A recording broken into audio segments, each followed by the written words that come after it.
फिल्मी दुनिया presents now you see मी 2।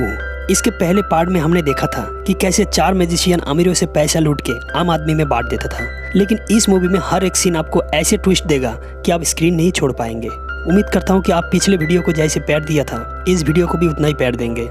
अभी तक जिसने पिछले पार्ट का एक्सप्लेनेशन नहीं देखा वो इस वीडियो को देखने से पहले या देखने के बाद जरूर एक बार उस वीडियो को देख लेना। वीडियो लिंक डिस्क्रिप्शन बॉक्स में दिया हुआ है। तो चलिए देर ना करते शुरू करते आज के एक्सप्लेनेशन। तो मूवी के शुरू में हम ब्रेडली को देखते हैं। ब्रेडली जेल में बैठकर एक वीडियो रिकॉर्डिंग कर रहा है और उस रिकॉर्डिंग में बोल रहा है कि हॉर्समैन, तुम लोगों ने मेरा जो नुकसान किया उसका बदला लेने में आ रहा हूँ। अगले सीन में डेनी को एक टनल के अंदर देखते हैं। टनल में उसे किसी का आवाज़ सुनाई देता है। तब डेनी बोलता है कि मुझे अब डेनियल की लीडरशिप पसंद नहीं, मैं क्यों उसका ऑर्डर सुनूं? वो कब क्या प्लानिंग करता है किसी को पता नहीं चलता है, उसके लिए मुझे इंतजार करना पड़ता है। मैं डायरेक्ट आई कम्युनिटी के साथ काम करना चाहता हूँ। तब वो आवाज़ डेनी को बोलता है कि तुम्हें थोड़ा सब्र रखना होगा और डेलियन के साथ काम करना होगा, क्योंकि अगला मिशन का पूरा प्लानिंग डेलियन के पास ही है। इधर डेलियन को देखते हैं कि FBI में उसका कलीग के साथ हॉर्समैन के चोरी के बारे में बात कर रहा है। पिछली बार ये चारों हॉर्समैन डेलियन की वजह से बच गया था, क्योंकि डेलियन ही उनका मास्टरमाइंड था, लेकिन उस वक्त उसके ऊपर कोई शक नहीं करता था। पर अभी उसका एक महिला कलीग उसके ऊपर शक करने लगती है। उसे लगता है कि डेलियन उन चारों हॉर्समैन के साथ मिला हुआ है। अगर ऐसा नहीं होता तो 1.5 साल होने के बाद भी डेलियन उन केस को क्यों सॉल्व नहीं कर पाया। लेकिन डेलियन उसके बॉस को बातों में उलझा कर रखता है, जिस कारण से उस महिला की बात उसके बॉस तक सुनाई नहीं देता है। उसने अपने बॉस को किसी भी तरह से इंग्लैंड जाने के लिए राजी करवाता है, लेकिन उसका प्लान हॉर्समैन को पकड़ना नहीं था। उनका अगला मिशन न्यूयॉर्क में था और उसे सक्सेस करने के लिए उसे इंग्लैंड जाना था। डेलियन वहाँ 4 हॉर्समैन के साथ मुलाकात करता है, लेकिन इस बार हेनली के बदले में लूला को लिया गया है, क्योंकि लूला बहुत ही खूबसूरत और सुपर मैजिशियन है। डेलियन बोलता है कि अब हमें एक सॉफ्टवेयर कंपनी के मालिक को पकड़ना है। वो आम आदमी से पर्सनल डाटा कलेक्ट करके उसे इलीगल तरीके से ब्लैक मार्केट में बेच देता है। कल वो न्यूयॉर्क में एक कॉन्फ्रेंस में स्पीच देगा और हम उसी कॉन्फ्रेंस में उसका पर्दाफाश करेंगे। उसके बाद चारों हॉर्समैन अपने अपने तरीके से कॉन्फ्रेंस हॉल में घुस जाता है और कॉन्फ्रेंस हॉल को अपने कब्जे में ले लेता है, और इस कॉन्फ्रेंस का सिक्योरिटी इंचार्ज था डेलियन। इसके बाद हिप्नोटाइज मास्टर मैरियट उस सॉफ्टवेयर कंपनी के मालिक को हिप्नोटाइज कर देता है और उसे एक कैमरा के सामने खड़ा कर देता है, और उस कैमरे का लाइव कवरेज सीधे ऑडियंस के बीच दिया हुआ था। उसके बाद वो कैमरा के सामने अपना पूरा सच दर्शकों को बता देता है। लेकिन उसका स्पीच खत्म होने जा रहा था कि तभी माइक बंद हो जाता है और स्क्रीन में दूसरा एक आदमी का फोटो आ जाता है, जो कि उनके प्लान में नहीं था। अब ये चारों हॉर्समैन को एक्सपोज करने लगता है और बोलता है, देखो अभी ये चारों FBI से भागने लगा है, और उनके टीम में जैक नाम का एक लड़का है जो सभी जानता है कि मर गया है, लेकिन जैक अभी तक मरा नहीं है। उसके बाद स्पॉटलाइट को सीधा जैक के ऊपर डाला जाता है। इधर सिचुएशन को ठीक ना देख के डेलियन उन सबको भागने के लिए बोलता है, लेकिन तब तक FBI वहां पर पहुंच चुकी थी। अब FBI का डाउट डेलियन पर जाता है, क्योंकि उसके सामने एक मैजिशियन निकल के भाग गया है, लेकिन उसने पकड़ने की कोशिश भी नहीं किया है। उसके बाद वो अनजान आदमी जो स्क्रीन से बोल रहा था वो बताता है कि इन चारों मैजिशियन का लीडर FBI एजेंट डेलियन है, और इसी का फायदा लेते हुए डेलियन उनको मदद करते आ रहा है। तभी FBI एजेंट डेलियन को पकड़ लिया जाता है, लेकिन डेलियन FBI के सारे आदमी को बांध के खुद वहां से भाग जाता है। इधर चारों मैजिशियन अपने हिसाब से काम कर रहा था। वो लोग छत के ऊपर एक ट्यूब लगा रखा था ताकि वो लोग वहां से भाग सके। वो लोग दौड़ के सीधा छत के ऊपर जाता है और उस ट्यूब में कूद जाता है, लेकिन जब ट्यूब से नीचे गिरता है तब देखता है कि वो लोग एक चाइनीज रेस्टोरेंट में पहुंच गया। उन्हें समझ में नहीं आ रहा था कि कुछ ही पल में ये लोग अमेरिका से सीधा चाइना में कैसे पहुंच गया।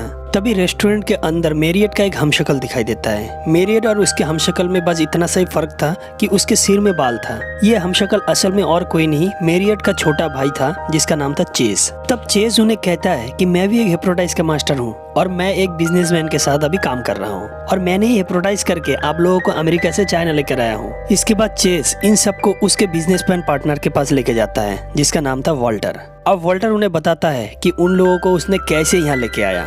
वॉल्टर कहता है, मैं आई कम्युनिटी का पूरा डाटा पहले से ही कलेक्ट करके रखा था। डेनी जब उस टनल में गया था तब आई कम्युनिटी की तरफ से मैंने ही वहाँ पर बात किया था, और मैंने ही उस बिजनेसमैन को एक्सपोज करने के लिए बोला था, और वहाँ पे तुम लोगों को एक्सपोज करने का प्लान मेरा ही था।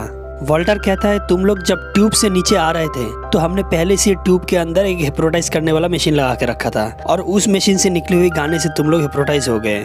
उसके बाद तुम लोग सब सो गए थे और अभी 2 दिन बाद तुम्हारा नींद खुला है। जब वो लोग सो रहे थे वॉल्टर ने उनके साथ फोटो भी खींचा था। वॉल्टर उन्हें ये सब फोटो दिखाता है। वॉल्टर कहता है, बेसिकली तुम लोगों को मैं जिस काम के लिए यहाँ लेकर आया हूँ वो है कॉन्फ्रेंस में जिस बिजनेसमैन को तुम लोगों ने एक्सपोज किया था वो मेरा बिजनेस पार्टनर था। अब वो मेरा बिजनेस मुझसे छीन लिया है और उसके पास मेरा बनाया हुआ एक चिप है जो दुनिया का कोई भी कंप्यूटर को हैक कर सकता है। लेकिन अभी वो चिप वो बेचना चाहता है, लेकिन वो बेचने से पहले तुम लोग उस चिप को चुरा के मेरे पास लाओगे। अगर तुम लोगों ने ये काम किया तो अच्छा है, अगर नहीं किया तो मैं तुम सबको मार दूंगा। इधर डेलियन प्लान के मुताबिक उस जगह पे जाके वेट करता है जहाँ पे वो चारों आने वाले थे। डेलियन उन्हें फोन करने की भी कोशिश करता है, लेकिन उनका फोन नहीं लगता है। डेलियन सोचता है कि ये सब ब्रेडली का साजिश है। अब वो सीधा जेल में आता है ब्रेडली से मिलने। जब डेलियन ब्रेडली से इसके बारे में पूछता है तो ब्रेडली बताता है कि मैं इसके बारे में कुछ नहीं जानता हूँ, लेकिन मैं ये जानता हूँ कि चारों हॉर्समैन अभी कहाँ हैं। मैं तुम्हें वहाँ लेकर जा सकता हूँ, लेकिन ये तभी संभव होगा जब मैं जेल से बाहर रहूंगा। इधर चारों हॉर्समैन एक मैजिक शॉप में जाता है जहाँ मैजिक दिखाने के लिए बहुत सामान मिलता है। यहाँ देखते हैं कि डैनी आई कम्युनिटी के साथ कांटेक्ट करने की कोशिश कर रहा है। डैनी चाहता है कि वॉल्टर के साथ रह के उस चिप को चुराने के बाद आई कम्युनिटी को दे देगा और उसका नाम वहाँ पे लिख देगा। जो भी हो, चारों हॉर्समैन मैजिक शॉप से सामान खरीद के वॉल्टर के ठिकाने में आ जाता है और चोरी करने का प्लानिंग करने लगता है। अब उस चिप को चुराने का प्लानिंग डैनी के लीडरशिप में होता है। ये चिप मकाओ के साइंस सेंटर में था जहाँ बहुत ही हाई सिक्योरिटी था, इसलिए वो लोग अपने ठिकाने में उसका प्लानिंग करने लगता है। वो चिप एक कार्ड की तरह दिखता था, इसलिए सभी कार्ड से प्रैक्टिस करने लगता है। इधर डेलियन और ब्रेडली चाइना आ जाता है। ब्रेडली डेलियन को उस मैजिक शॉप में लेके जाता है जहाँ उसका पिता का बना हुआ बहुत मैजिकल इंस्ट्रूमेंट था। उस शॉपकीपर ने डेलियन को उसका पिता का एक घड़ी देता है। उधर ब्रेडली वहाँ रखा हुआ एक कॉफिन के अंदर घुस जाता है और वहीं पे गायब हो जाता है। इधर चारों हॉर्समैन चिप चुराने के लिए निकल जाता है। मैरियट सबसे पहले उस कंपनी का एक एम्प्लॉय को हिप्नोटाइज करता है, जिसके जरिए वो लोग अंदर जाएगा और प्लान के मुताबिक उसी के जरिए मकाओ साइंस सेंटर के अंदर पहुंच जाता है। चारों हॉर्समैन वहाँ ऐसा लिबास में आया था कि उनको देख के लग रहा था कि वो लोग चिप खरीदने में बहुत इंटरेस्टेड है, इसलिए उन्हें रिसीव करने मकाओ साइंस सेंटर का मैनेजर आता है और उनको रिसीव करके अंदर लेके जाता है। वहाँ उनको एक मेटल डिटेक्टर के अंदर से चेक करके अंदर लाया जाता है। वहाँ पहले बाकी तीनों तो बड़ी आरामी से घुस जाता है, लेकिन जब जैक की बारी आती है तब अलार्म बज जाता है। सिक्योरिटी वाला चेक करने से पता चलता है कि जैक के पास जो वॉलेट है उसमें मेटल रखा है। सिक्योरिटी वाला जैक का वॉलेट रख के अपने पास रख लेता है। वहाँ पे मैनेजर उनको चिप के फीचर के बारे में समझाने लगता है। तभी मैरियट वहाँ जानबूझ के जोर जोर से छींकने लगता है और कहता है कि यहाँ के एनवायरनमेंट में कुछ तो है जिसके लिए मैं छींक रहा हूँ। इसलिए मैरियट को लेकर मैनेजर और सिक्योरिटी वाला कुछ देर के लिए जब बिजी हो जाता है तब जैक वहाँ से सीधा मशीन के नीचे घुस जाता है और उस चिप को निकाल के एक कार्ड में ले लेता है। उसके बाद जैक जब पीछे से सामने आता है तब मैनेजर को जैक को देख के कुछ डाउट होता है, इसलिए मैनेजर सबको चेक करने का आदेश देता है। तब चारों प्लान के मुताबिक उस कार्ड को एक से दूसरे के पास ट्रांसफर करने लगता है और ये सीन देखने वाली सीन थी और शायद इसीलिए ये सीन सोशल मीडिया में इतना वायरल हुआ था। तो जो भी हो, लास्ट तक चारों हॉर्समैन ये प्रूव कर लेता है कि चिप उनके पास नहीं है, लेकिन चिप तो मैरियट के पास है। अब चारों को एक एक करके मेटल डिटेक्टर से चेक करा के बाहर निकाला जा रहा है, लेकिन मैरियट जानता है जब भी वो मेटल डिटेक्टर के अंदर से जाएगा अलार्म बज जाएगा। इसलिए जैक दिमाग लगा के सिक्योरिटी गार्ड से उसका वॉलेट मांगता है और सिक्योरिटी गार्ड सबको बोलता है कि इस वॉलेट के अंदर मेटल है, इसलिए जब वो जैक को देगा तब अलार्म बजेगा। और तभी डैनी बेल्ट लगाने के बहाने में बेल्ट से वहाँ पे एक मेटल में आवाज करता है और ठीक इसी वक्त मैरियट मेटल डिटेक्टर के अंदर से उस चिप को बाहर फेंकता है और लोला उसे पकड़ लेती है। उसके बाद डैनी चिप को लेकर मार्केट में आई कम्युनिटी के लिए इंतजार कर रहा था। तभी वहाँ डेलियन आ जाता है। डैनी डेलियन को देख के बहुत गुस्सा हो जाता है क्योंकि उसे लगता है कि डेलियन उन लोगों का आज तक खोज नहीं लिया है। तभी वहाँ वॉल्टर आ जाता है। वॉल्टर डैनी को बताता है कि उसने फिर डैनी को बेवकूफ बनाया है क्योंकि डैनी आई कम्युनिटी सोच के जिसे कॉल किया था वो असल में वॉल्टर था। अब वॉल्टर डैनी से वो चिप लेने जाता है। तभी डेलियन बीच में आ जाता है और ऐसा दिखाता है कि जैसे उसने डैनी से चिप ले लिया है। अब वॉल्टर के आदमी डेलियन के पीछे लग जाता है। डेलियन भी उनके साथ लड़ने लगता है। तब डैनी एक रूम में घुस के पॉकेट में हाथ डाल के देखता है कि चिप उसी के पास है। असल में डेलियन तो बस नाटक कर रहा था ताकि चिप वॉल्टर को ना मिले। डैनी समझ जाता है कि असल में एक लीडर को कैसा होना चाहिए। इतने में वहाँ चेस आ जाता है और डेलियन को हिप्नोटाइज करके लेके जाता है। उसके बाद डेलियन को एक कंटेनर में भर के एक पोर्ट एरिया में लेके आता है। इधर आके डेलियन को पता चलता है कि वॉल्टर असल में आर्थर का बेटा है। ये वही आर्थर है जिसके अकाउंट से पैसा लेके उन्होंने पिछले पार्ट में जनता के बीच दे दिया था और तब से ही आर्थर और वॉल्टर मिलके डेलियन से बदला लेने की कोशिश कर रहा था। अब वॉल्टर के आदमी डेलियन को एक बॉक्स में बंद करके समंदर में फेंक देता है। ये वही बॉक्स है जिससे डेलियन के पिता मैजिक दिखाया करता था और उन्होंने ही बताया कि इस बॉक्स से निकालने का एक सीक्रेट है। डेलियन तुरंत उसके हाथ से उसका पिताजी का घड़ी निकाल लेता है और उसके पिन के मदद से बॉक्स को खोल लेता है। लेकिन ज्यादा देर तक पानी में रहने की वजह से डेलियन सेंसलेस हो जाता है। लेकिन उसका चारों साथी आके डेलियन को बचा लेता है, क्योंकि जब डेलियन को पकड़ के लेके जा रहा था तब उन्होंने इसको फॉलो किया था। इधर देखते हैं कि डेलियन को पकड़ने के पीछे ब्रैडली का हाथ है। मतलब एक तरफ ब्रैडली डेलियन की मदद से जेल से निकला और दूसरी तरफ पैसों के लालच में और बदला लेने के लिए वॉल्टर से हाथ मिला के डेलियन को पकड़वा दिया। इधर चारों हॉर्समैन और डेलियन उस मैजिक शॉप में आता है। यहाँ आके पता चलता है कि उस मैजिक शॉप का मालिक भी आई कम्युनिटी का मेंबर है और एक मैजिशियन भी है। अब सब मिलके संकल्प लेता है कि वो लोग वॉल्टर और आर्थर को एक्सपोज करेगा। इसके बाद चारों हॉर्समैन सोशल मीडिया में ये ऐलान कर देता है कि उनका अगला शो 31 दिसंबर को लंदन में होगा। ये सुन के वॉल्टर भी लंदन जाने के लिए तैयार हो जाता है, क्योंकि असली चिप तो अभी तक हॉर्समैन के पास है। डेलियन के पास से जो उन्हें चिप मिला था वो नकली चिप था। अब किसी भी तरह से डेलियन से वो असली चिप लेना है। अगले सीन में हम देखते हैं कि 31 को चारों मैजिशियन अपना मैजिक दिखा रहा है। इधर वॉल्टर चेस को उसके भाई मैरियट के पास भेजता है उसे हिप्नोटाइज करके उसका प्लान जानने के लिए। प्लान के माफिक चेस भी मैरियट के पास जाता है उसका प्लान जानने के लिए, लेकिन मैरियट उसे धक्का मारता है और वो जाके एक दूसरा आदमी के साथ टकरा जाता है। लेकिन वो आदमी कौन था ये हम बाद में जानेंगे। कुछ ही देर में सबको पता चलता है कि वॉल्टर उनके प्लान के बारे में सब कुछ जान चुके हैं और उन्हें ढूंढ रहा है। डेलियन उन चारों को एक जगह आने के लिए बोलता है जहाँ से वो लोग बाइक में चढ़ के भाग जाएंगे, लेकिन पता चलता है कि मैरियट को बाइक चलाना नहीं आता, इसलिए वॉल्टर के आदमी उसे पकड़ के लेके जाता है और बाकी सब भी वॉल्टर के हाथ में पकड़ा जाता है। उसके बाद वॉल्टर सभी को अपना प्राइवेट प्लेन में लेके आता है। फ्लाइट टेकअप होने के बाद वॉल्टर डेनी को बोलता है कि तुम असली चिप मुझे दे दो, नहीं तो मैं तुम्हारा आदमी को मार दूंगा।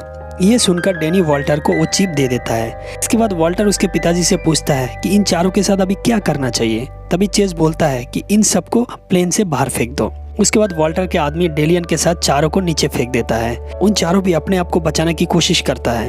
उसके बाद वॉल्टर और आर्थर इस मूवमेंट को सेलिब्रेट करने के लिए पार्टी करने जाता है, लेकिन आर्थर शैंपेन बोतल का थोड़ा सा शैंपेन पी के समझ जाता है कि ये शैंपेन नकली है। आर्थर शैंपेन बोतल का लेवल उठाकर देखता है कि उसमें लिखा हुआ है द फूल। उसके बाद वॉल्टर और आर्थर खिड़की से बाहर देखता है कि सभी मैजिशियन उन पे हंस रहा है। ये देखकर आर्थर वॉल्टर थोड़ा घबरा जाता है, क्योंकि ये कैसे हो सकता है, उनको तो प्लेन से फेंक दिया गया था। अब ये चारों मैजिशियन उनके इशारे से बाहर आने के लिए बोलता है और यहाँ हमें समझ में आता है कि वॉल्टर और आर्थर ने मैजिशियन को नहीं पकड़ा था, बल्कि मैजिशियन ने वॉल्टर और आर्थर को पकड़ा था। उसके बाद वॉल्टर, आर्थर और चेस बाहर आकर देखता है कि लाखों आदमी खड़े हैं 31 नाइट को सेलिब्रेट करने के लिए। तब मैरियट बोलता है कि हम कंटेनर के अंदर ऐसा सिस्टम बनाया था जिससे सबको लगेगा कि प्लेन टेकअप कर लिया है और फ्लाई कर रहा है, लेकिन किसी को समझ में नहीं आएगा कि प्लेन अभी तक जमीन में है। अब हम उस आदमी के बारे में जानते हैं जिसके साथ चेस का धक्का लगा था। वो था जैक चेस को हिप्नोटाइज करके आर्थर और वॉल्टर का पूरा प्लान जान लिया था। इसके बाद वहाँ FBI आ जाता है और FBI आर्थर, वॉल्टर और चेस को अरेस्ट कर लेता है। लेकिन FBI जब चारों मैजिशियन और डेलियन को अरेस्ट करने के लिए जाता है तब देखता है कि वहाँ सब गायब है। इधर डेलियन उसके एक कलीग के पास आ जाता है। तब डेलियन की कलीग उसे बोलती है कि मैं चाहती थी तुम्हारे जैसा बेस्ट बनने के लिए, लेकिन तुम खुद एक क्रिमिनल हो। तब डेलियन उसे एक पेन ड्राइव देता है और कहता है तुम्हें ये देखने से पता चल जाएगा कि मैं कौन हूँ। उसके बाद सभी आई कम्युनिटी सेंटर में आता है। यहाँ डेलियन एक रूम में आके देखता है कि उसका पिता भी आई कम्युनिटी का मेंबर था और ब्रैडली उसके पिता का सबसे अच्छा दोस्त था, लेकिन डेलियन आज तक ब्रैडली को हमेशा अपना दुश्मन मानता था। यहाँ ब्रैडली आता है और डेलियन को बोलता है कि हम एक अच्छा टीम था, तुम्हारा पिता का काम था मैजिक दिखाना और मेरा काम था उसे एक्सपोज करना ताकि हमें कोई शक ना करे। ब्रैडली डेलियन को बोलता है कि आज मैं बहुत खुश हूँ क्योंकि तुम अपने पिता से भी अच्छा मैजिशियन बन गए हो। अब मैं रिटायर्ड लेना चाहता हूँ और इसके बाद आई कम्युनिटी का लीडर तुम बनोगे। इसके बाद चारों मैजिशियन बाहर देखता है कि मॉका सेंटर का जो मैनेजर था, यानी जहाँ पे चिप था, वो भी आई कम्युनिटी का मेंबर है। इसके बाद ब्रैडली सबको एक रूम में लेके आता है जहाँ बहुत सारी सीढ़ियाँ थी और सीढ़ियों के बीच में आई कम्युनिटी का सिंबल था। और इस बेहतरीन सीन के साथ मूवी यहाँ पे खत्म हो जाती है। उम्मीद करता हूँ कि आपको कहानी पसंद आई होगी। तो जाने से पहले वीडियो को एक लाइक कर देना और अगर चैनल में नए हैं तो चैनल को सब्सक्राइब करके बेल आइकन को प्रेस कर देना अगले वीडियो की नोटिफिकेशन पाने के लिए।